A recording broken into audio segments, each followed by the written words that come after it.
Are you looking for love? If you do, I have something to tell you. Are you looking for grace of somebody? I have somebody to talk about today, and that is God. The Bible says in 2 Corinthians chapter 13, verse 14, may the grace of the Lord Jesus Christ and the love of God and the fellowship of the Holy Spirit be with you all. My dear brothers and sisters, if you're looking for love, the love has to be God.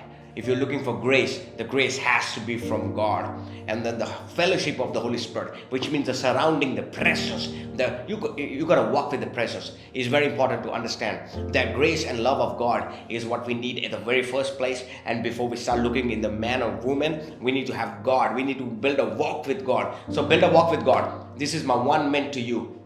Make sure, don't waste your second mint in other shady reel. Build your life with Jesus. Keep watching Godstandstv, www.godstand.tv.